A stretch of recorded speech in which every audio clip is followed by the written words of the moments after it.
እንድናይ የፈለጉት ሀሳብ ምንድን ነው? ራእይ ላይ የሚናገራቸው ስለ 7 ማኅተሞች ይላቸዋል። 7 ማኅተሞች አሉና እነዚህ 7 ማኅተሞች ሁሉንም ጀነራል በሆነ መንገድ በተወሰነ መንገድ ብናያቸው አጠቃላይ ስለ መጨረሻው ዘመን ትምህርቶችን መነጋገር እንችላለን ማለት ነው እና ራእይ ላይ ስለ 7 ማኅተሞች የሚናገሩትን ሀሳቦች አለፍ እያለን በሚሰጠኝ ጊዜ እንመለከታለን። እግዚአብሔር ይመስገን። ወደ እሱ ከመሄድ በፊት ግን አንዳንድ ነገሮችን ላውለን እናገር። ምክንያቱም የዮሐንስ ራእይ ከምዕራፍ 6 በኋላ ስለሆነ ሀሳብ ያለው አስቀድሞ ያሉትን ነገሮች አንዳንድ ነገሮች በዚህ ሀሳብ እንድናየው ሀሳቡን ልስጣችሁ። እግዚአብሔር ይመስገን። የራእይ መጽሐፍ ከባድ ቀላል ከበድ ይላል እና ብዙ ሰው ደግሞ ብዙ አይነት አተርጓጎም ስላለ ያስቸግራል እና እንኳን ለማገልገል አይደል ለመስማትም ይከብዳል እና ቀላል አይደለም። ጌታ ያደረገ እግዚአብሔር ይመስገን። እንደ መግቢያ ማየት ያለብን ነገር ምንድን ነው? ስለ ራእይ መጽሐፍ ስናይ የራእይ መጽሐፍ ቅዱስ ውስጥ የመጨረሻው መጽሐፍ ማለት የመጨረሻው መጽሐፍ የአዲስ ኪዳን የመጨረሻው መጽሐፍ ዮሐንስ ለጻፈው መልእክት የመጨረሻ መጽሐፍ ነው። ስለዚህ ይህ መጽሐፍ የመጨረሻ ከመሆኑ አንጻር በጣም ኢምፖርታንትና አስፈላጊ ነው። ለምን? የነገሮች ሁሉ መዝጊያ ያለው መጽሐፍ ጽፈን መጨረሻው ታሪክ ካላወቅነው ብዙ ችግር ነው የሚሆነው እና ራእይ መጽሐፍ ቅዱስ ባይኖር ብዙ ነገር ግራ የሚያጋባ ነገር አይደል? መጨረሻ ምን እንደሚሆን መንግስተ ሰማያት፣ የሰይጣን ፍጻሜ፣ ቤተክርስቲያን ፍጻሜ ምን እንደሚሆን ብዙ አናውቅም። ስለዚህ የፍጻሜ መጽሐፍ እንደሆነ እናውቃለን። ችግሩ ምንድን ነው? የተገለጠበት አገላለጥ በብዙ አንዳንድ በማይገባ ስዕል በሚመስል መንገድ አለ። እንዲያውም አንዳንዱ ሳይንስ ፊክሽን ነው የሚመስለው። እንዲያውም ፊልሙ ይሰራበታል ማጌ ነው ፊልሙ ይሰራበታል። ግን ነገር ሳይንስ ፊክሽን መጽሐፍ ቅዱስ ሪያሊቲ እግዚአብሔር ለቤተ ክርስቲያን ለዚህ ዘመን የሰጠው በክርስቶስ ኢየሱስ የተገለጠ መጽሐፍ እንደሆነ ሁላችንም እናውቃለን። ስለዚህ የራእይ ዋና ሀሳባችን ማለት ብዙ ከባድ መልእክቶችና ስዕሎች ቢሆኑበትም ዋና መልእክቱ 3 ነው። ይህ የራእይ መጽሐፍ ስንት አልኳችሁ? 3 ራእይ መጽሐፍ ስናጠና ማግኘት ያለብን ወይም የምናየው ስለነዚህ 3 ነገሮች ነው። አንደኛ የምናየው ራእይ መጽሐፍ ኢየሱስ ክርስቶስ ምን ይገልጣል? ሌላ ነገር አለ። ትልቁ ቴማ አውሬው ወይም ሴቷ ወይም ፈረሶቹ ወይም የሆነ ነገር አለ። ትልቁ መልእክት ማለት ኢየሱስ ነው። እግዚአብሔር ይመስገን። ኢየሱስ የተገለጠበት መጽሐፍ ነው። አሁን ሰናይ ስንት ነበር የዘመረ ስንት ነበረና በወንጌል ላይ ያለው ኢየሱስ እና በራእይ ላይ ያለው ኢየሱስ አንድ አይደለም እና እዛ ጋር ኢየሱስ የተገለጠበት አገላለጥ ዮሐንስ እንኳን የሚያውቀው በስጋ የሚያውቀው ዮሐንስ እንኳን ባየሁት ጊዜ ምን እንኳን ወደው ለሞተ ሰው ጋር ያኛው ኢየሱስ የተመታው የተገፋው አይደል የተሰቀለው አይነት ኢየሱስ አለን ራእይ የምናገኝ በክብር ያለ የሚመለካል በፍጥረቱ የሚመለክ እግዚአብሔር ይመስገን ዓለም ሁሉ የሚገዛና የሚቆጣጠር ኢየሱስ ነው ሰማይ ላይ የሚታየው እግዚአብሔር ይመስገን። ስለዚህ ራእይ አንዱ የሚገልጠው ኢየሱስ ማን ነው የሚለው ነገር ነው የሚሰጥ እና እውነተኛው የኢየሱስ ክርስቶስን ማንነት የሚገልጥ መጽሐፍ ነው። ስለዚህ የምናየው አንደኛ ኢየሱስ ራእይ ሲመጣ ነው እና ሀሳባችን ሌላው ነገር አይደለም መውሰድ ያለብን ማነው ዋና መልእክቱ ኢየሱስ ነው። እግዚአብሔር ይመስገን እሱ በክብር የተገለጠ ኢየሱስ ነው እና እሱ ባየነው ቁጥር ነው እዛ ውስጥ ያለው ኢየሱስ ባየነው ቁጥር ለኢየሱስ ያለን ነገር ይጨምራል። እግዚአብሔር ይመስገን። ሁለተኛ ራእይ የሚናገረው የኢየሱስ ምስክር ስለሆነችው ስለ ቤተክርስቲያን እግዚአብሔር ይመስገን እና ቤተክርስቲያን አሁን በምድር የተገፋች አይደል? እንዲያውም አንዳንድ ትርጉሙ ራሱ በትክክል አይገባል። መጽሐፍ ቅዱስ በሚለው መንገድ ቤተክርስቲያንን አንረዳለን። ራእይ ላይ ስንሄድ የቤተክርስቲያን መጨረሻዋና ፍጻሜ ምን እንደሆነ የከበረ እንደሆነ እግዚአብሔር ይመስገን። መጨረሻ ላይ አዲሱ ኢየሩሳሌም ሰዳው በቃ መልኳ ራሱ ፐርፌክት ነው። ጌታ ይመስገን እና የቤተክርስቲያን ፍጻሜ የተገለጠበት መጽሐፍ። ስለዚህ ሁለተኛ የምናገኘው ነገር ራእይ ስናጠና በተለያየ መንገድ የሚገለጥ ቤተክርስቲያን ነው። ሶስተኛውና ዋናው ደግሞ ራእይ ስናጠና የምናጠናው የምናገኘው ሀሳብ እግዚአብሔር ምን እንዳቀደ የምናውቀው ራእይ ስናጠና እግዚአብሔር ይመስገን። አንዳንድ ሰዎች በመንግስት ማለት ነው አገር የሚረብሹ ሰዎች አሉ። የሆነ ነገር ፕላን ያደርጉና ያው ፖሊስና ደህንነት አሰሰው ያደርጓቸዋል። ቀድሞ ያንን ነገር ከማድረጋቸው በፊት መንግስት ይይዛቸዋል። እንደዚህ ዜና በየጊዜው እንሰማለን። እና እግዚአብሔር በዚህ ምድር ላይ ሊሆን ያለውን ነገር በሙሉ አቅዶ ያስቀመጠው ራእይ ላይ በትክክል ተቀምጧል። እና ያ ነገር ሲገባ ስናይ አንደኛ ህይወታችን፣ ኑሯችን፣ አካሄዳችን፣ ጸሎታችን እንደ እግዚአብሔር ፈቃድና እንደ እግዚአብሔር ሀሳብ ነው። እግዚአብሔር ይመስገን። ካልሆነ ግን ከሱ የተለየ ሀሳብ፣ ከሱ የተለየ ፈቃድ፣ ከሱ የተለየ እውቀት ይዘን ነው የምንሄደው እና ራእይን ስናጠና የምናገኘው እግዚአብሔር ሀሳብ ነው። አሁን ብዙ የሚያስጨንቅ ነገር አለ። በዚህ የሚያስጨንቅ ነገር ውስጥ የእግዚአብሔር ሀሳብ እና ምንድን ነው የሚለው የምናገኘው ራእይ መጽሐፍ እግዚአብሔር ይመስገን። ማለት አሁን ዝርዝር ባናጠና ግን ራእይ ስናይ ያ ነገር ይሄ ሌላው ከባድ ነገር ትተን መሳሉ እነዚህ ሶስት ነገሮች እንደሆኑ ማየቱ አስፈላጊ ነው። እግዚአብሔር ይመስገን። አሁን አንድ ነገር ልንገራችሁ። ይሄ ሰባቱ ማህተሞች ስናይ እና የመጨረሻው ዘመን ትምህርቶች ነው ብያችሁ አይደል? ስለ መጨረሻው ዘመን ትምህርት በእኛ በወንጌላውያን አማኞች መካከል ብዙ የተለያየ አይነት አመለካከት ያለ አይደል?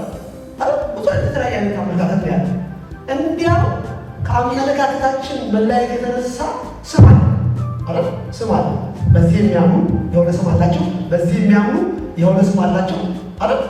እና ለምሳሌ ከመከራው በፊት የሚነጠቅ ብሎ የሚያምኑ ቸርች የሚነጠቅ ብሎ የሚያምኑ ሰዎች አሉ። በኋላ የሚያምኑ ሰዎች አሉ።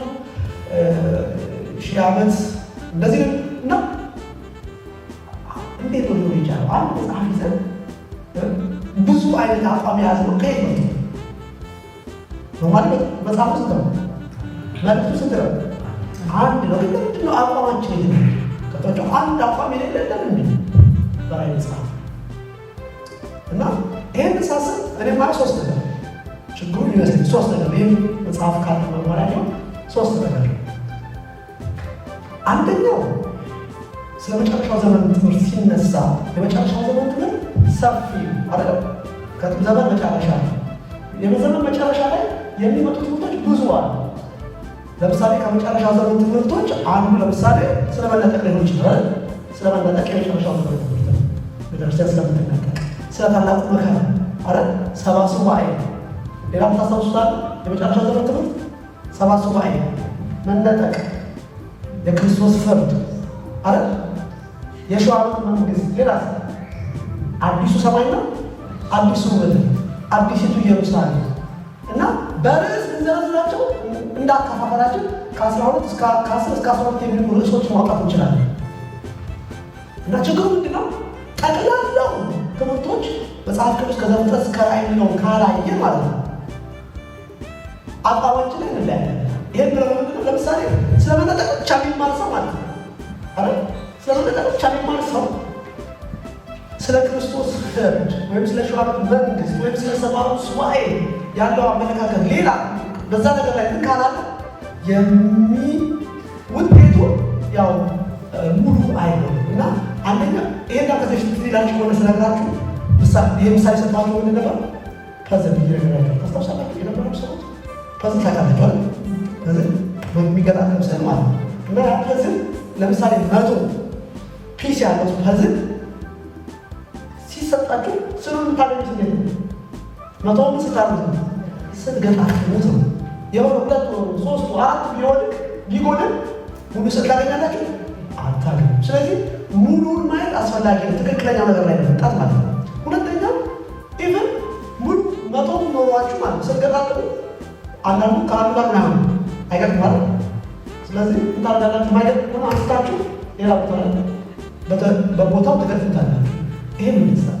ስለዚህ የምንናገራቸው ነገሮች የምናስተምራቸው ትምህርቶች አንዱ ከአንዱ ጋር መሆን መቻል አለበት፣ መቅጠር አለበት አይደል? ለዚህ ምሳሌ ባለፈው እንዳጠናነው ማለት ነው። አንዳንድ ጊዜ ስለመነጠቅ ለምሳሌ የተነጋገርበት ነገር ላይ አንዷ ሴት ሄደች፣ አንዷ ቀረች አለ ይላቸዋል። እና አንዳንዶች አይ ክርስቲያን ሁሉ ነው የሚነጠቀው ከመከራ በፊት ሲሉ ታዲያ ለመከራ ስትሉ ሚሉት ነው አጠራች አይደል? ናይ ኮንክሉዥን እነሱ የሰጡት ነው። ሌላኛው የመጽሐፍ ቅዱስ በዚህ ላይ ያለ ነገር ቢያው ይመስለኛል ሙሉ ነገር ይመጣል። አንደኛው ችግር ሙሉ ከማየት ጋር የተያዘ እንደሆነ ነው። ሁለተኛው ችግር ፈቺው ሰው ራሱ የሚፈታው ሰው ራሱ ነገሩ የሚያየው ሰው የሚመራው የሚፈታው ሰው ራሱ ወሳኝ ነው አይመስላችሁም? ምክንያቱም መንፈሳዊ ነገር ሁለቱ ሸ የእግዚአብሔር ቃል ግን ነው ለፍጥረታዊ ሰው የእግዚአብሔር ነገር የእግዚአብሔር መንፈስ ነገር ምንድን ነው? ሞኝነት ነው። ለምን? በመንፈስ የሚመረመር ስለሆነ።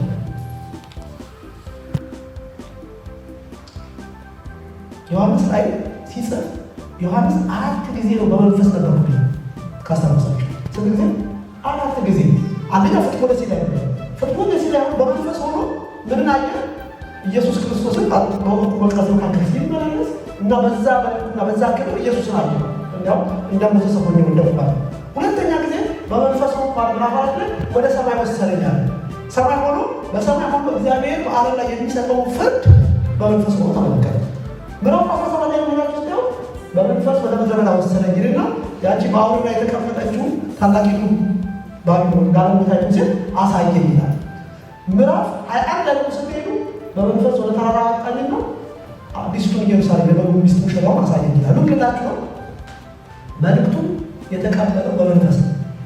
ስለዚህ በመንፈስ የተቀበለውን እኛ በሎጂክ ልናርም አንችልም፣ ልንተረጉም አንችልም። ስለዚህ ግዴታ መንፈስ እንደ መንፈሳዊ ሰው በመንፈስ የሚመረመር ምንድን ነው? ሀሳብ ነው። ለዚህ ነው ብዙ ጊዜ አንዳንድ ሰዎች ክርስቲያኖች ሆናቸው ይስቃሉ። ስለመነጠቅ ስታወራቸው ወይም ስለ ሻው ሎጂክ በሎጂክ ካየነው አዲስ ሰማይና አዲስ ምድር ይሄ ሰማይና ይሄ ምድር እንዴት ነው ጠፍቶ ሌላ አዲስ ሰማይና አዲስ ምድር የሚመጣው ይሆናል? በሎጂክ አይሆንም።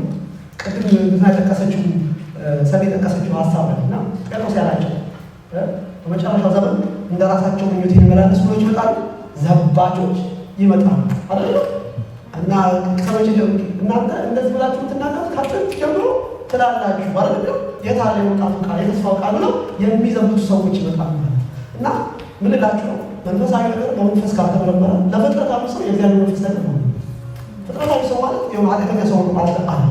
ፍጥረታዊ ሰው ማለት በፍጥረታዊ በተፈጠረበት ማንነት ወደ እግዚአብሔር ነገር የሚመጣ የእግዚአብሔር ነገር ማለት አይችልም። የወንጌል ወንጌል እንደዛ ነው። ለሰው ስታስቡት በሎጂክ ሲስተማቲክ ነው ወንጌል የሆነ አይሆንም። በሎጂክ አንተ የሚያድን ጌታ ተሰቅሎ ሞቷል። ምን አምላክ ጌታ ተሰቅሎ የሞተ እኔን የሚያድን ሎጂክ አይቀርም አይደል? ስለዚህ ሁለተኛው ችግር እሱ ነው የሚያስቡና ፈጭው ሰው ራሱ የእግዚአብሔር ቃል ይመረምርበት ወሳኝ። ለዚህ ነው የምንለያየው እንዳችሁ ፈልጌ በብዙ መንገድ የምንለያየው ለዚህ ነው። ሌላ ባለፈው እንዳወራ ነው መጽሐፍ ቅዱስ በትክክል አለመክፈል ምን ማለት ነው? ስለተናገረ ለእስራኤል የተነገረው ለማን? ለእስራኤል። ለቤተክርስቲያን የተናገረው ለቤተክርስቲያን፣ ለአሕዛብ የተነገረው ለአሕዛብ ካልሰጠንና ካልተረጎም ነው ከቀላቀሉ ችግር ውስጥ ይገባል። ለዚህ ትልቅ ማስረጃ እየሰጠኋችሁ ትችላችሁ። ማቴዎስ 25 የበግና ፍየል አለ የበግና ፍየል አለ ማቴዎስ 25 ለጌታ የተናገረው ስለ በግና ስለ ፍየል ለያቸው ቢሆን በጉ ፍየሉ እኛ አይደለም ብዬ ተማምተናል። አሁን ደግሞ እግዚአብሔር ይመስገን። ስለዚህ ይሄ ከዚህ ነገር የተነሳ ብዙ መለያየት መጥቷልና እኛ ግን ጌታ እንደረዳን ሙሉ የእግዚአብሔር ቃል ለማየት እንሞክራለን። ኦኬ ዛሬ የምናየው ክፍል 1 ምዕራፍ 6 ከቁጥር 1 እስከ 8 እናነባለን። መጀመሪያ ግን ምዕራፍ 5 ቁጥር 1 እና ቁጥር 7 ላይ ላንብብላችሁና ራዕይ ምዕራፍ 5 ቁጥር 1 እንደዚህ ይላል። በዙፋኑ ላይ በተቀመጠው በቀኝ እጁ ላይ በውስጥና በኋላ የተጻፈበት በሰባት ማኅተም የተዘጋ መጽሐፍን አየሁ። በሰባት ማኅተም የተዘጋ መጽሐፍን አየሁ። ቁጥር 2 ቀጥሎ ዝብዬ ብርቱ መልአክ መጽሐፉን ይዘረጋ ዘንድ ማኅተሞቹን ይፈታ ዘንድ የሚገባው ማን ነው ብሎ በታላቅ ድምፅ ሲያውጅ አየሁ። ቁጥር 4 መጽሐፉን ሊዘረጋ ወይም ሊመለከተው የሚገባው ማንም ስላልተገኘ እጅግ አለቀስኩና ቁጥር 7 አሁን ተመልከቱ። ቁጥር 7 መጥቶ በዙፋኑ ላይ ከተቀመጠ ከዚያ ከቀኝ እጁ መጽሐፉን ወሰደው ይላል አይደል? መጥቶ በዙፋኑ ላይ ከተቀመጠው ከዚያ ከቀኝ እጁ መጽሐፉን ወሰደው። ጌታ ኢየሱስ ነው የወሰደው። መጽሐፉን በወሰደ ጊዜ 4 እንስሶችና 24 ሽማግሌዎች በበጉ ፊት ወደቁ ይላል። እዛ ምዕራፍ 6 ቁጥር 1 የዛሬ ክፍላችን እሱ ነው። ከቁጥር 1 እስከ 8 አንብበን እንቀመጣለን። እንደዚህ ይላል። በጉም ከሰባቱ ማኅተም አንዱን በፈታ ጊዜ አየሁ። ከአራቱ እንስሶች አንዱ ነጎድጓድ በሚመስል ድምፅ መጥተህ እይ ሲል ሰማሁ። አየሁ፣ እነሆ በአምባ ላይ ፈረስ ወጣ። በእርሱ ላይ የተቀመጠው ቀስት ነበረው። አክሊልም ተሰጠው። ድልም እየነሳ ወጣ፣ ድል ለመንሳት። ሁለተኛውንም ማኅተም በፈታ ጊዜ ሁለተኛው እንስሳ መጥተህ እይ ሲል ሰማሁ። ሌላም ዳማ ፈረስ ወጣ።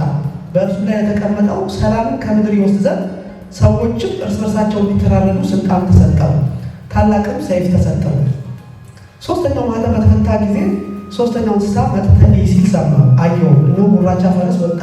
በእርሱ ላይ የተቀመጠው በእጁ ሚዛን የያዘ በአራቱ እንስሶች መካከል ድምፅ እንደ እርቦ ስንዴ፣ አንድ እርቦ ስንዴ በዲናር 3 እርቦ ገብስም በዲናር ዘይትና ወይንንም አትጉዳ ሲል ሰማሁ። ቁጥር 7 አራተኛውን ማኅተም በፈታ ጊዜ የአራተኛው እንስሳ ድምፅ መጥተህ እይ ሲል ሰማሁ። አየሁም፣ እነሆ ሐመር ፈረስ ወጣ። በእርሱ ላይ የተቀመጠው ስሙ ሙት ነበረ። ሲኦልም ተከተለው። በሰይፍና በራብም በሞትም በምድርም አራዊት ይገደሉ ዘንድ ከምድር በአራተኛው እጅ ላይ ስልጣን ተሰጣቸው ይላል። እዚህ ጋር የምናየው ባክግራውንዱ ምዕራፍ 6 የምናየው ባክግራውንድ 5 ላይ ነው። አሁን እናነበው እና ራዕይ ምዕራፍ 1:19 ላይ ዋና የሆነ ይሄ እዚህ ራዕይ መጽሐፍ የተጻፈበት ሀሳብ አለ። ቅድም እንዳልኳችሁ ጌታ ኢየሱስ ክርስቶስን ባየው ጊዜ አለ እንደ ሞተ ሰው ሆኜ ወደው ባለ የሚያውስ በወደቀ ጊዜ ጌታ ምን አለው? እጁን ጫነብኝና ማረጋል አትፍራ አትፍራ ወቼ ነበር ሆኛለሁ ሕያው ሆኛለሁ እና ፊተኛው መጨረሻው እኔ ነኝ ካለ በኋላ አንድ ለመከ ለዮሐንስ ማለት ነው። ስለዚህ ደግሞ የትንቢቱ ቃል አለ ስለዘመኑ ስለቀረበ አለ አሁን ያየኸው ወይም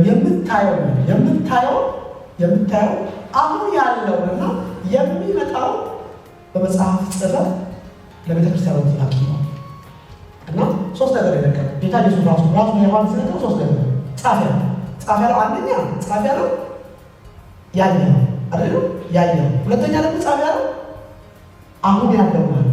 ሶስተኛ ደግሞ ሊሆን ያለው ከዚህ በኋላ ሊሆን ያለው ጻፈ።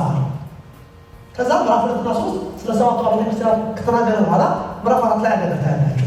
በመንፈስ ወደ ሰማይ ሄድኳል እና ወደ ሰማይ ሲሄድ ያየው አንድ ነገር ነው። ዙፋን ቆሟል። እግዚአብሔር ይመስገን። ሰማይ ሲገባ ዙፋን ቆሟል አለ። በዙፋኑ ላይ ተቀማጭ ነበር ይላል። ማነው እሱ? እግዚአብሔር አብ ነው።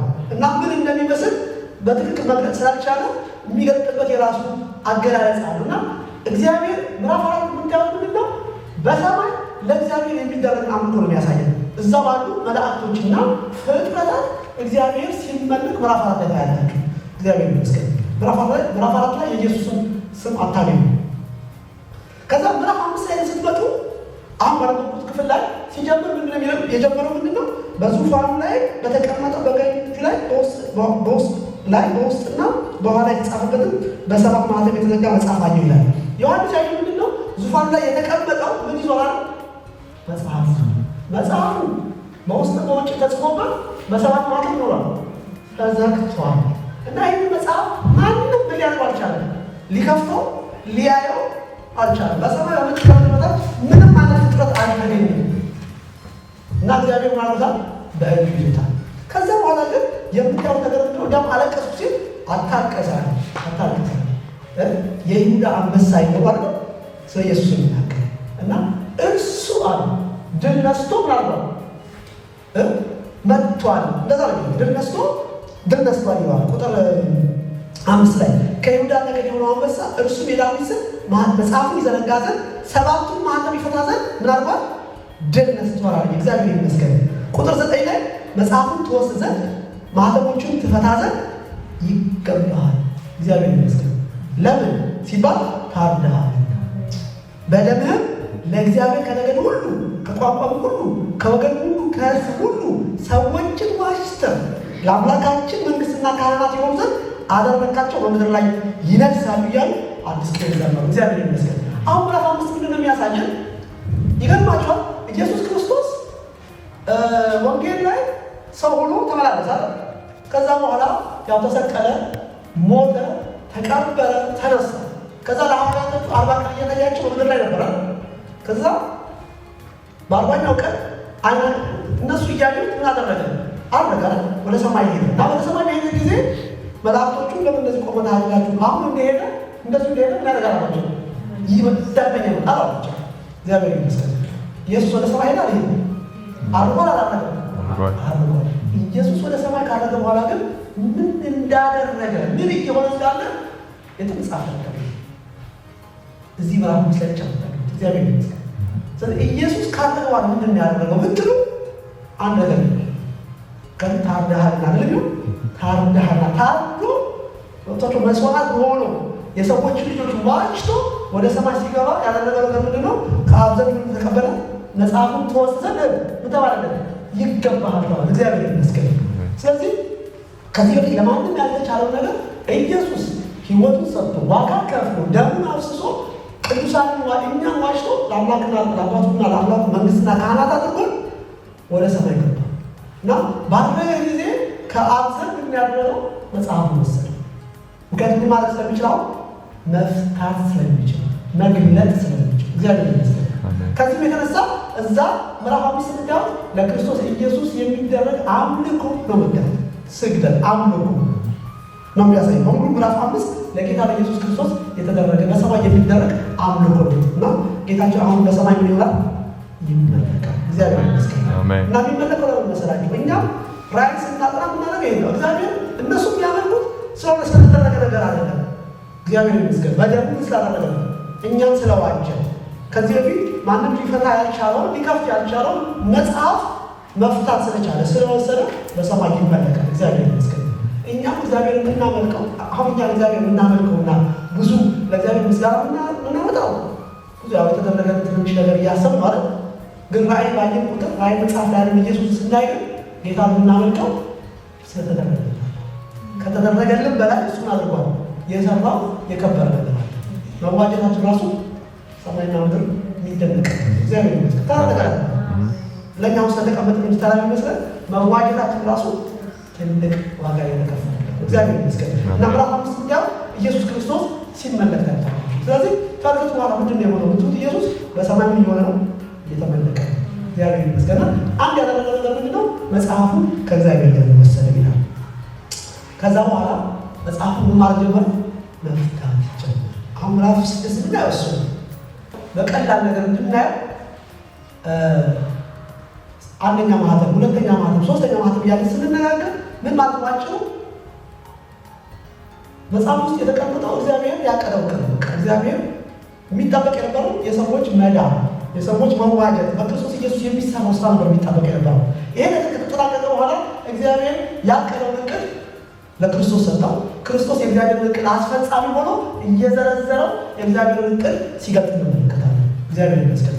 ስለዚህ ይሄ አንደኛ ማለት ሁለተኛ ቢሆን በአጭር ቃል 7 የእግዚአብሔር እቅድ ብላችሁ ማየት ትችላላችሁ። 7ቱ የእግዚአብሔር ምኖች እቅድ እግዚአብሔር እቅድ አለ።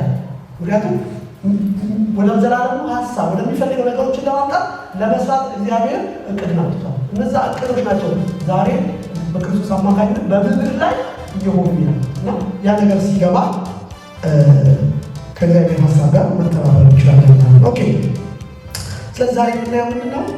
ከቁጥር 1 እስከ 4 ያሉ ማህተሞች ወይም መጽሐፉ ሲፈታው የታየ ነገር ምንድን ነው? 4 ራሶች ናቸው ይፈታል እና ጌታ ስለራስ ያስተምረናል። የሆነ ምንድን ነው ነገር ሊያሳየን ፈልጓል። መልእክት አለ እና እንዳያችሁት አንደኛው ማህተም ሲፈታ ምንድን ነው የሚታየው? መተያ አየው ነው አምባ ላይ ፈረስ ወጣ ይላል። የመጀመሪያው ማህተም ሲፈታ ምን ይወጣል? አምባ ላይ ፈረስ ወጣ ይላል። ሁለተኛው ማህተም በፈታ ጊዜ ዳማ ፈረስ ወጣ ይላል። ሶስተኛው ማህተም በፈታ ጊዜ ጎራቻ ይላል። አራተኛው ማህተም በፈታ ጊዜ ሐመር ፈረስ ወጣ ይላል። ሲታዩ 4 አይነት ፈረስ ወጣ። አንደኛው ነጭ ፈረስ ወጣ፣ ሁለተኛው ቀይ ፈረስ ወጣ፣ ሶስተኛው ሲፈታ ጥቁር ወጣ፣ አራተኛው ሲፈታ ውሃ አረንጓዴ ወጣ። ትርጉም አላቸው። ኦኬ፣ ትርጉም አላቸው። ስለዚህ እነዚህ 4 ፈረሶች በእግዚአብሔር እቅድ ውስጥ ምን የሚያሳዩ ናቸው፣ ምን የሚያደርጉ ናቸው የሚለው ነገር ነው ዛሬ የምንመለከተው። ገብቷችኋል? ስለዚህ በዚህ ውስጥ ያለው የእግዚአብሔር እቅድ አብረን እናያለን ማለት ነው። ኦኬ፣ እነዚህ 4 ማህተሞች አንድ ነገር ትጋጫላችሁ። ስለ ማህተም ስንነጋገር መጽሐፍ ቅዱስ ስንት ማህተም አላልኳችሁ? 7 ማህተም እና ሲከፈል አንደኛው ሲከፈል ፈረስ ታየ፣ ሁለተኛው ታየ፣ ሶስተኛው ታየ፣ አራተኛው ታየ። 7ኛው ላይ ሲደርስ ግን 7ኛው ሲከፈል የታየው የሆነ ነገር ሳይሆን ሌላ 7 መለከት ነው የታየው። ኦኬ 7 መለከት የታየው ምን ማለት ነው? የመጀመሪያው 7 ማህተም አለ። ከዛ ቀጥሎ የሚመጣው 7 መለከት ነው። ልዩነቱ ምንድን ነው? በማህተምና በመለከት መካከል ያለው ልዩነት ምንድን ነው? ማህተም ብዙ ጊዜ አይታችሁ ከሆነ የታተመ ነገር ማለት ነው። አንድ ነገር ፖስታ ሰጥቶ ቢታተም በማህተም ቢዘጋ ቢታተም ማንም ሰው ሊያደርግ አይችልም፣ ሊያይ አይችልም። የታተመ ነገር ሚስጥር ማለት ላኪውና ተቀባዩ ብቻ ካልሆነ መሀል ላይ ማንም ሰው ሊያየው አይችልም። ግልጽ ነው። የታተመ ነገር ከሆነ መለከት ግን ድምፅ ነው፣ የሚነፋ ነው፣ ማንም የሚሰማው። ልዩነቱ ምንድን ነው?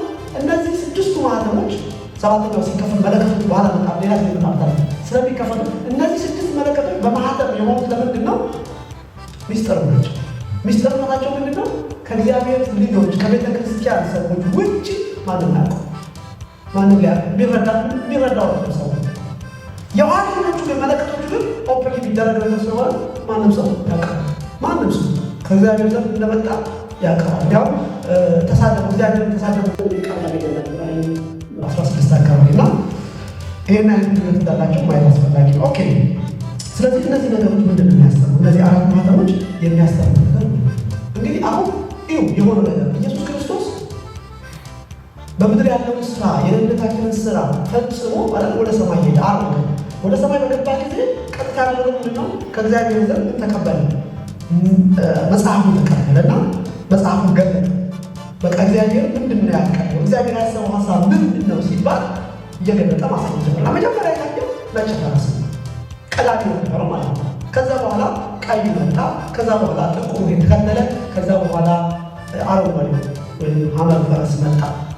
ኦኬ ይሄ ማለት ነው ኢየሱስ ክርስቶስ ካረገበት ጊዜ ጀምሮ ማለት ነው አርጎ ወደ ሰማይ ከገባበት ጊዜ ጀምሮ ጌታ ኢየሱስ ክርስቶስ አርጎ ወደ ሰማይ ከገባበት ጊዜ ጀምሮ ዳግም እስከሚመለስ ድረስ ያለውን የዓለምን ታሪክ የሚያሳዩ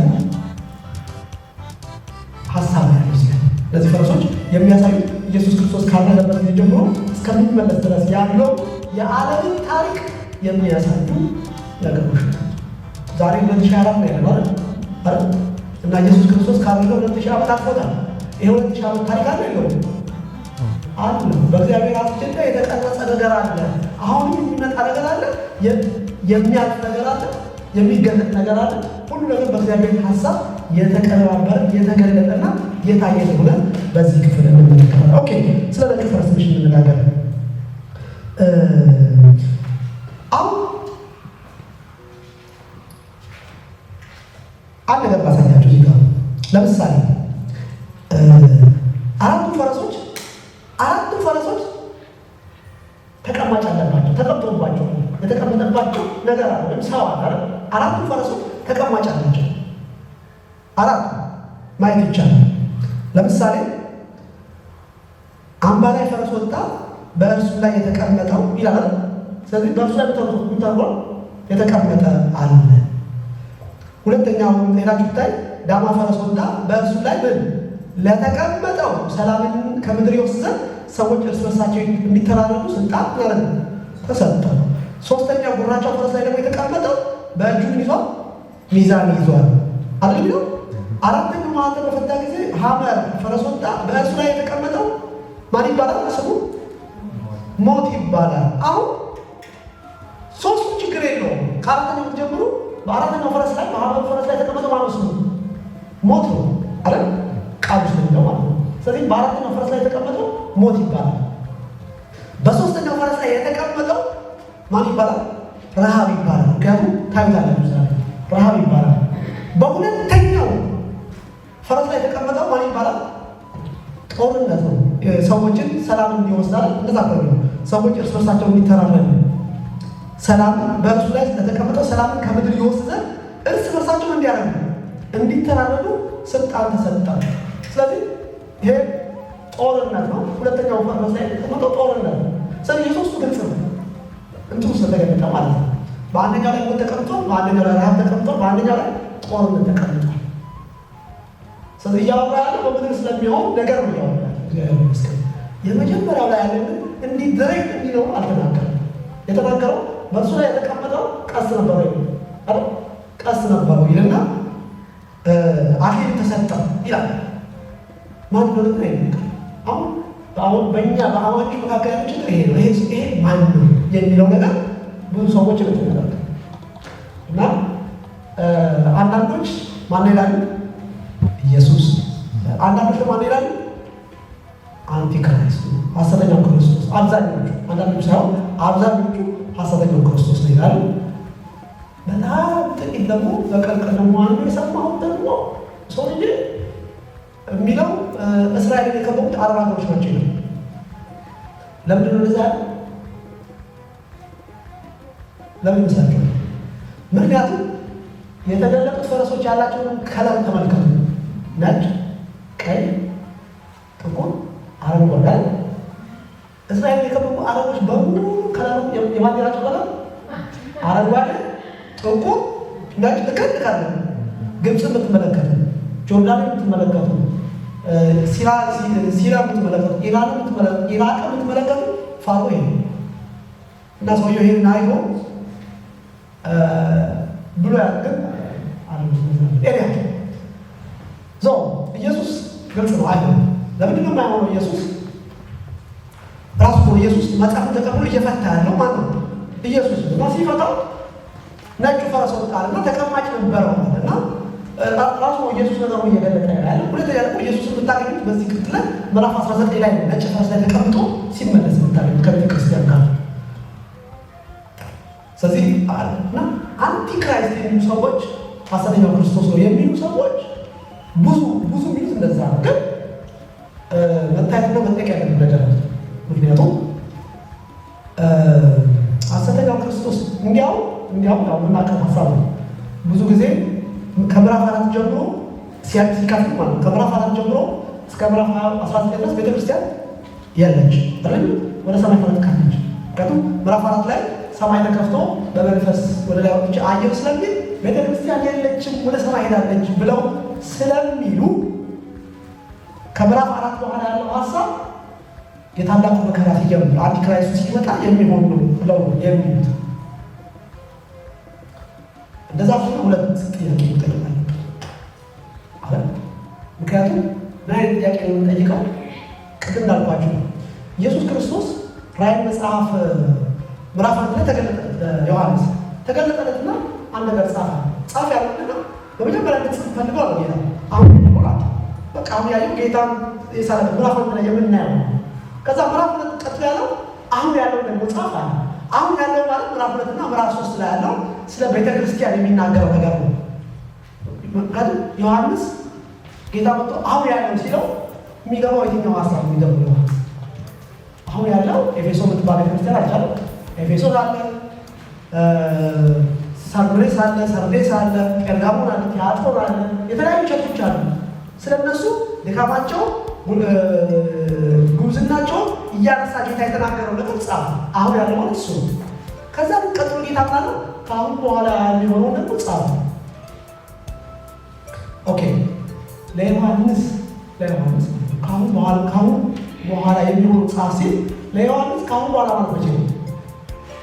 ይሄ መልእክት ዮሐንስ ራዕይ ተጽፎ የተጻፈበት ጊዜ 96 ተቀብሎ የጻፈው 96 ዓመተ ምህረት አካባቢ ነው ይባላል። ኦኬ እንደዛ ምናስ 96 ዓመተ ምህረት እና ለዮሐንስ ከአሁን በኋላ የሚለው አመለካከት መቼ ነው?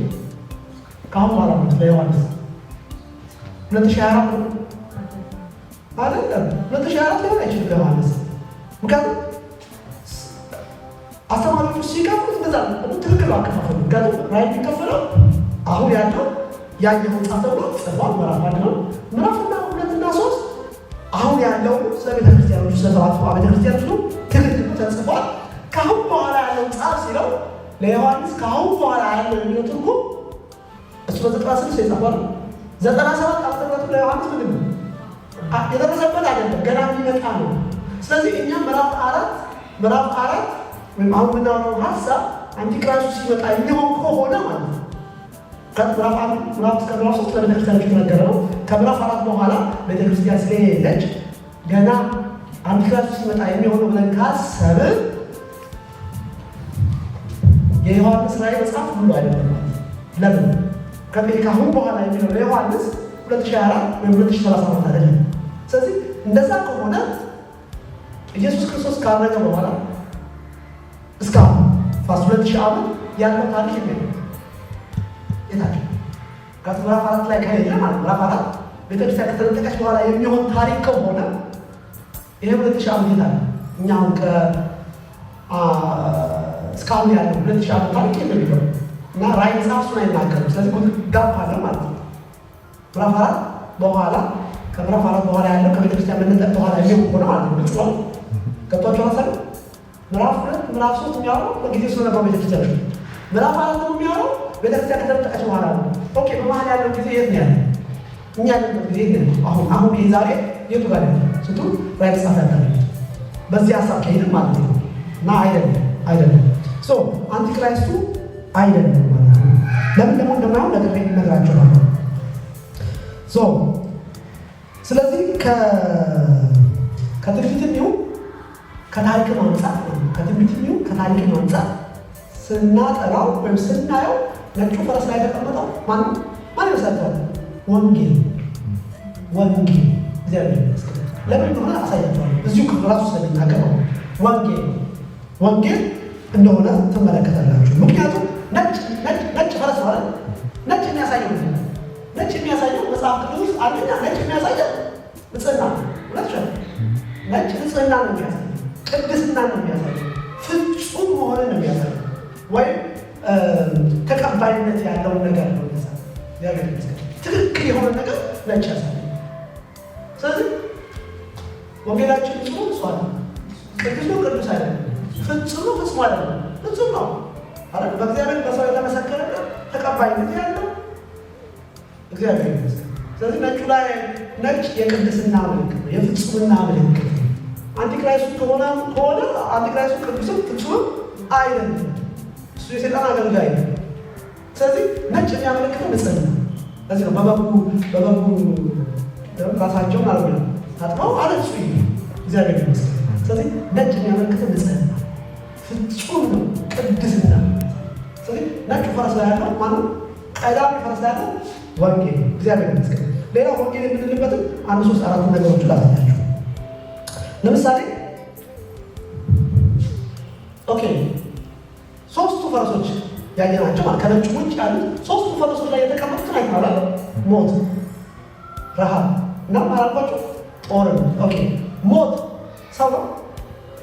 ፈረሱ ላይ የተቀመጠው ሞት ሰው ነው። ሞት ሰው ነው፣ ግን እንደ ሰው ተቀርቧል፣ ተገልጿል። ረሃብ ሰው ነው። ረሃብ ሰው አይደለም፣ ግን እንደ ሰው ኖሯል፣ ተገልጿል፣ ፈረሱ ላይ ተቀምጧል። ጦርነት ሰው ነው አይደለም፣ ግን እንደ ሰው ኖሯል፣ ፈረሱ ላይ ተቀምጧል። ስለዚህ ሶስቱ ላይ የተቀመጠው ሰው አይደለም። ስለዚህ ሶስቱ ላይ የተቀመጠው ፈረሱ ላይ የተቀመጠው ሰው ካልሆነ አራተኛው ላይ የተቀመጠው ላይ ሰው አይደለም፣ እንደ ሰው እንትን የተሰጠው ካልሆነ በስተቀር። ይሄ በመጽሐፍ ቅዱስ አፈታትን መመሪያ እንደዛ ነው። ሶስቱ ላይ የተቀመጡት ሰዎች ካልሆኑ ይሄኛው ምንም አይደለም፣ ሰው አይደለም። ስለዚህ አንቲክራይስቱ ወይም ኢየሱስ ሊሆን አይችልም። ወንጌል ሰው አለ፣ ልክ እንደ ሌሎቹ ማለት ነው። አንደኛ እሱ ነው። ሁለተኛው ሀሳብ ተመልከቱ። ሁለተኛው ነጩ ፈረስ ላይ የተቀመጠው ምን እንዳለ እነሆ አምባላይ ፈረስ ላይ ወጣ፣ በእርሱ ላይ የተቀመጠው ቀስት ነበረ ይላል። ምን ነበረ? ቀስት ነበረ። እግዚአብሔር ይመስገን። በነጩ ፈረስ ላይ የተቀመጠው ቀስት ነበረ። ቀስትና ጦር አረ ቀስት ለብቻው ጦር ታውቃላችሁ። ቀስትና ጦር የሚጠቅመው ለምንድን ነው ካላችሁ፣ በዛም ጊዜ ቀስትና ጦር የሚጠቅመው ለጦርነት ነው፣ ለውጊያ ነው፣ ጠላትን ለማለት ነው፣ ለማሸነፍ ነው። ጦርነትን ለማሸነፍ ውጊያ ለመዋጋት የሚጠቅም መሳሪያ ነው። ግልጽ ነው። ስለዚህ እዚህ ጋር የምታየው ቀስት ምን አድርጓል? ቀስት ይዟል። ቀስት ይዟል። ጦር አለ ነው? ጦር የለውም። ምን ማለት ነው? ጦሩ ቀሱ የለም፣ ጦር ብቻ ነው። ጦር የለም፣ ቀስ ብቻ ነው ያለ። ስለዚህ ይሄ የሚያሳየው ምንድን ነው? ጦርነቱ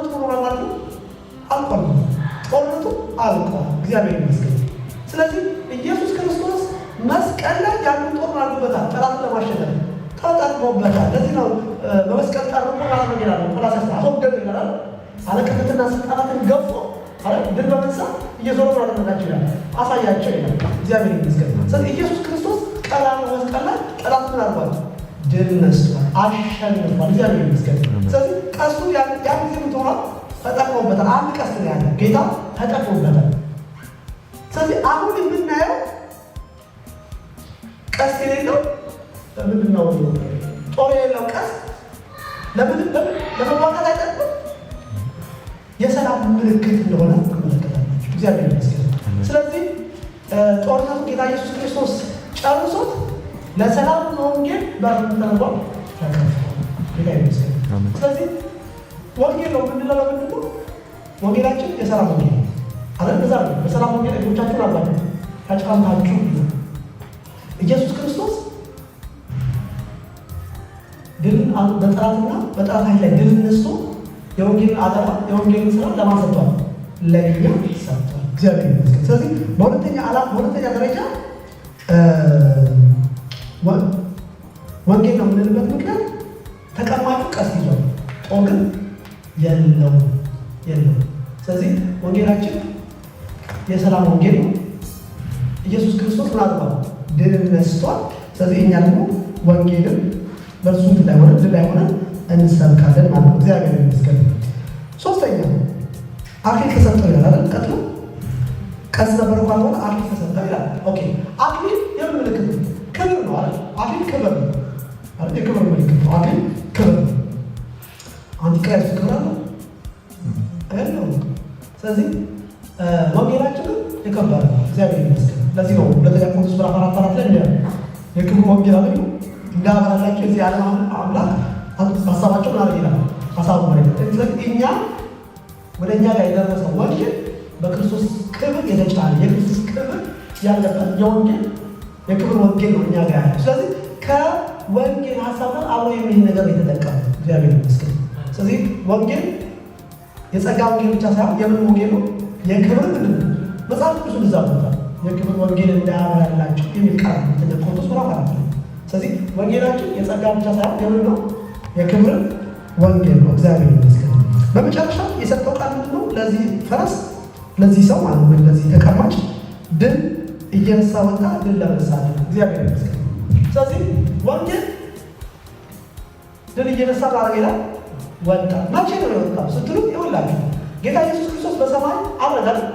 ካረገ በኋላ በ50ኛው ቀን መንፈስ ቅዱስን አወረደ። መንፈስ ቅዱስ ወርዶ ወንጌል መስበክ የተጀመረው መቼ ነው? የዛ ነው አይደል? መጽሐፍ መንፈስ ቅዱስ ወረደ። በመንፈስ ቅዱስ መውረድና በክርስቶስ ኢየሱስ ባለ እውቀት ቤተክርስቲያን ተመሰረተች። የዛ ቀን 3000 ሰው ጌታ ተቀበለ አይደል? ከዛን ጊዜ ጀምሮ ማለት ነው ከዛን ጊዜ ጀምሮ እነዚህ የቀዳሚ ፈረስ ማለት ነው ቀዳሚ ፈረስ ወንጌል ነው ማለት የመጀመሪያው ፈረስ ወንጌል እና ከዛን ጊዜ ጀምሮ እስከዛ ድረስ ወንጌል እያደረገ እየሰራ ነው። ጌታ ይመስገን። እንዴት ነው የሚሄደው? ድል እየነሳ ድል ለመንሳት ወጣ ነው። በዛን ጊዜ በአንደኛው ሴንቸሪ ምድሩ ሙሉ በወንጌል ማለት ነበር፣ ሞልቶት ነበር። እንዲያውም ይፈሯቸው ነበር አይደል? ይፈሯቸው ነበር ወንጌል በወንጌል ሞልቶት ማለት ነው። ግን ስደት ነገር ነበረ ይገደሉ ነበር። ያዕቆብ በመገደሉ ደስ ስላሰኛቸው ደስ እንደተሰኙ ሲያቀርሱ መስሎ ማለት ነው አሰብ። ስለዚህ እስከ ዛሬ ድረስ ወንጌል ይገፋል አይደል? በብዙ ዘመን በብዙ መከራ ወንጌል አልፏል። ተሸንፏል። ናይ ወንጌል እስካሁን ድረስ እያደረገ ያለ እያሸነፈ አመፀኛውን እያሸነፈ እየገዛ እዚህ ድረስ መጥቷል። እግዚአብሔር ይመስገን። ከዚህ በኋላ ይቀጥላል። የተሰጠው እንደዛ ስለሆነ ድል እየነሳ ድል ለመንሳት ወጣቢ ነው ወንጌል እና ወንጌላችን በብዙ ቀጥታ በብዙ መከራ በብዙ ችግር አልፎ እስቲል ዛሬ ምንድነው አሸናፊ የብዙ አመፀኞችን ልብ ምን ያደረገ ነው ያሸናፊ የኛን ምን ያደረገ ያሸናፊ እግዚአብሔር ወደፊት ያሸናፊ አይሸነፍም የተባለ ሰው ምን ሆኖ አይተናል ተሸንፎ አይተናል። ስለዚህ ይሄ እዚህ ነጭ ፈረስ ላይ የተቀመጠው የሚገልጸው ወንጌል እና ለምንድን ነው እንደዛ ያለው ስትሉ ታሪክም ስታዩት ማለት ነው ይሄ 2000 ዓመት ታሪክ ስታዩት ልክ መንፈስ ቅዱስ ሲሆን ማለት ጌታ ወደ ሰማይ አረገ መንፈስ ቅዱስ እንዳለ ልክ መንፈስ ቅዱስ ሲሆን ወንጌል ወርቅ ጀምሮ ማለት ጀመረ ወንጌል እና ከዛ ጊዜ ጀምሮ እስቲል ነው ወንጌል እየሰራ ያለ። ከዛ ወንጌል ተከትሎ የመጣ ነገር ምንድን ነው ካላችሁ እዚህኛው ተከትሎ የመጣ ማለት ነው ዳማ ፈረስ ማለት ቀይ ፈረስ ነው ጦርነት ማለት ነው። በቃ ከዛ ጊዜ በኋላ እንደው የነሱ ማታሪ ብታዩ በ70 ዓመተ ምህረት ጀነራል መጣ አይደል? ጀነራል መጣ ኢየሩሳሌም ማድረግ በጦርነት አሁን ደግሞ አቃጠለ አፈረሰ አይደል? በተናቸው እና ከዛ ጊዜ ጀምሮ ምድር እስከዛ ድረስ የተለያየ አይነት ጦርነት ያለሽ ያስተናገደሽ እንቱ ኢንቴንሲቭ እየጨመረ ማለት ነው መጠኑ መሳሪያው ምኑ እየጨመረ ጦርነት እስቲል ነው መሳሪያ ወንጌል በአንድ ሳይድ አለ። ወንጌል ተከትሎ የምድራችን የዚህ ዓለም ታሪክ ከወንጌል ቀጥሎ ታሪክ የጦርነት ታሪክ ነው። ይሄ ስታቲክሱ ማየት አስፈላጊ እና ዛሬ በጦርነት ተጸለለ አይደለም። የምድር ታሪክ ደግሞ በምን ያዘ? በጦርነት እና የመጀመሪያው የዚህ ያሳለፈው የ2000 ዓመት ታሪክ የመጀመሪያው ዋናው ቀዳሚ ወንጌል እግዚአብሔር ይመስገን የክብር ወንጌል ድል እየነሳ ስትናዋል። አሁን ግን ይመጣ ማለት ጦርነት አለ። የምድር ታሪክ ከጦርነት የተለያለ ጦርነት ካለነው ምናምን ረሃብ አለ። መጀመሪያ ረሃብ አለ። ረሃብ አለ። ምክንያቱም ጦርነት ካለ ስራ አይሰራም። ኢኮኖሚ ይወድቃል አለ። ኢኮኖሚ ይወድቃል። ጦርነት ካለ አሁን አለ ረሃብ አለ። ረሃብ ካለ ምናምን ሞት አለ። እንዲያውም እዚህ ጋር ስለ ረሃብ ሊናገር በጣም የሚገርም ነገር ነው። ከዚህ ፊት አብሮቻችኋለሁ። ምንድን ነው የሚለው? ቁጥር 6 ላይ ለዚህ ላይ እነሆ ጉራቻ ፈረስ ወጣ፣ በእርሱ ላይ የተቀመጠው በእጁ ሚዛን ያዘ። በአራቱ እንስሶች መካከል ግብፅ አንድ እርጎ ስንዴ በዲናር 3 እርጎ ገብስም በዲናር ይላል። ምን ማለት ነው? በእጁ ይዟል፣ ሚዛን ይዟል። ኦኬ። እና ሚዛን ላይ የሚመዘነው ምንድን ነው? ስንዴ ነው። ኦኬ። ስንዴ ነው ምንድን ነው የሚመዘነው?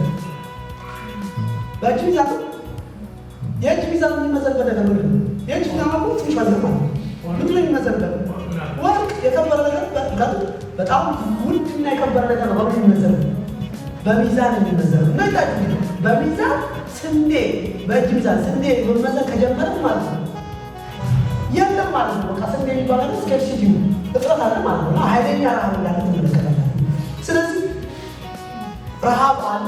አሁን ላሳያችሁ የፈለጉት ምንድን ነው? ዋጋ ለማሰግ ነው። ወደ ያመጣ የዚህ ክላስ ምንድን ነው ስንል የእግዚአብሔር እቅድ በመጀመሪያ ክርስቶስ ካረገ በኋላ እግዚአብሔር የፈለገው ነገር በምድር ላይ ምንድን ነው ብትሉ ወንጌል በምድር ላይ እንዲሰራ።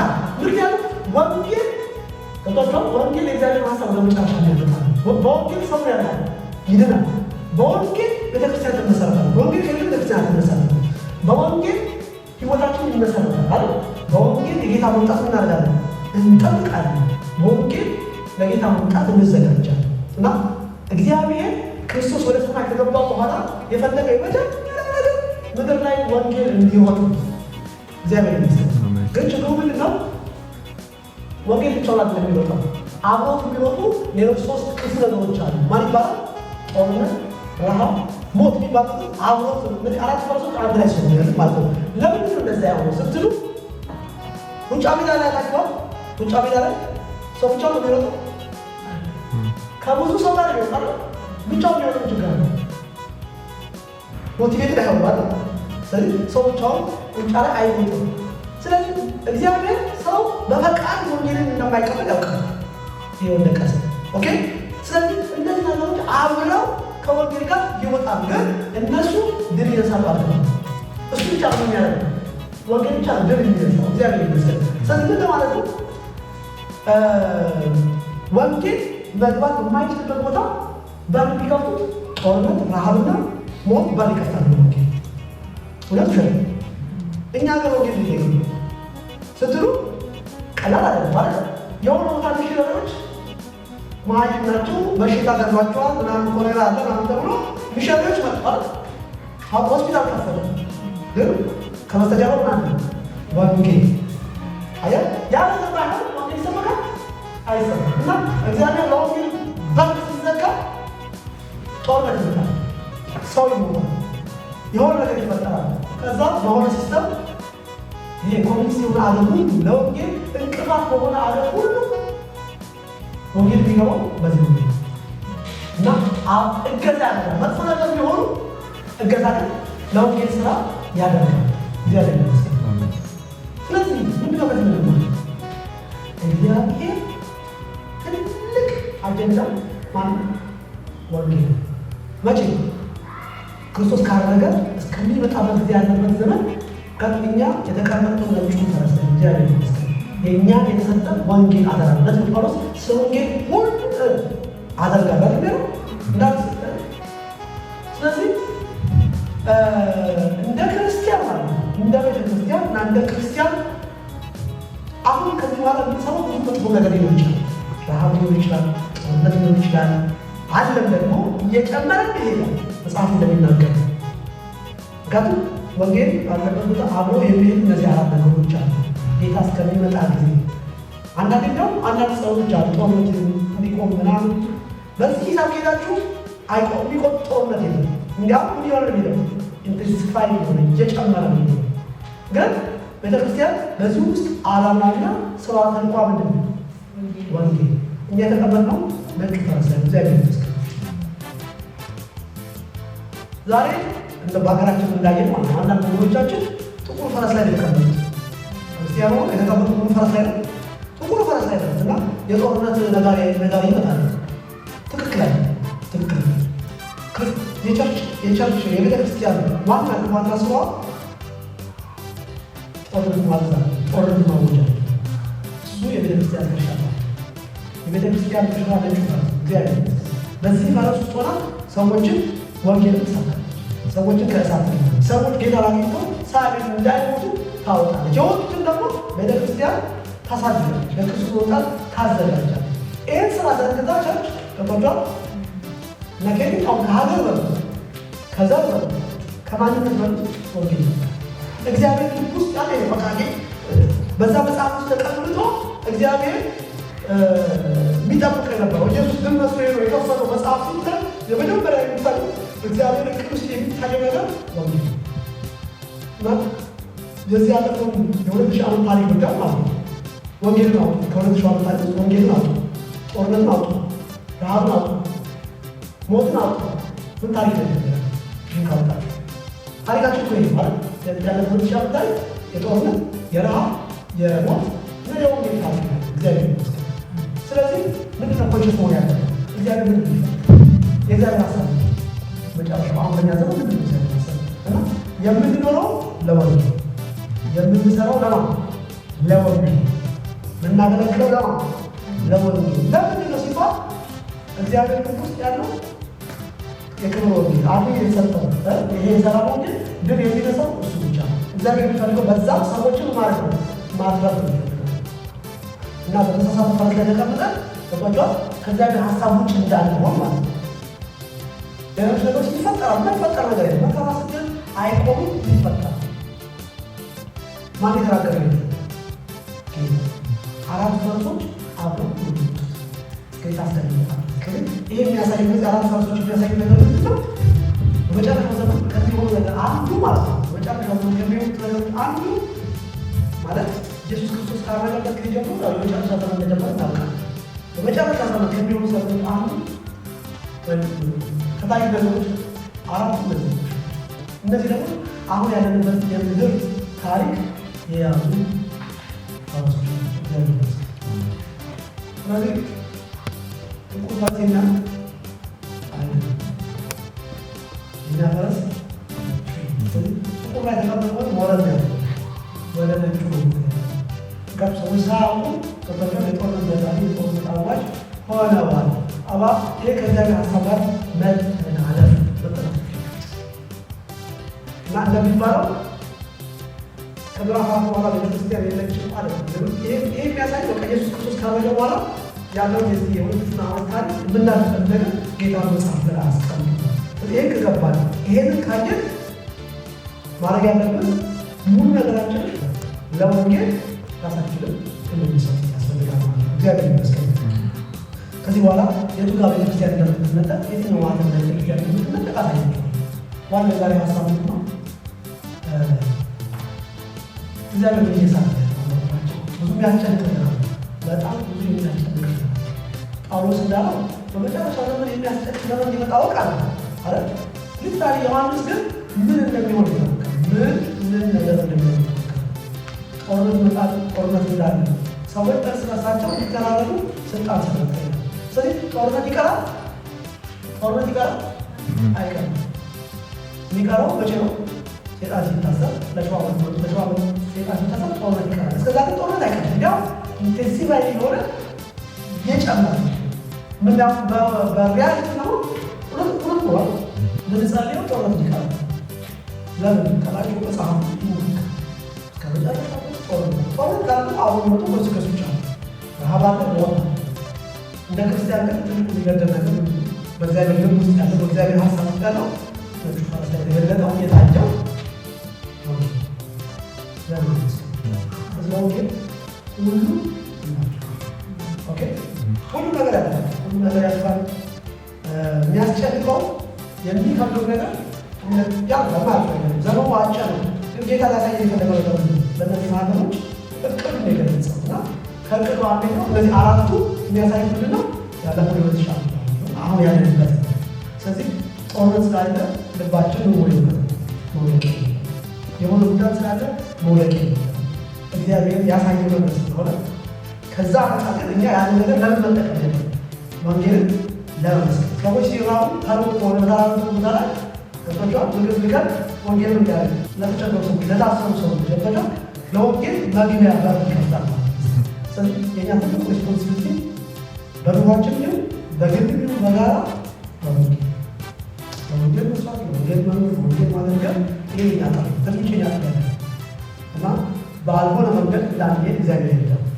ባልሆነ ፈረስ ላይ እንዳንቀመጥ የእኛ መቀመጫ ጌታ ይመስገን ነጩ ፈረስ ነው። ኢየሱስ ይበቃል።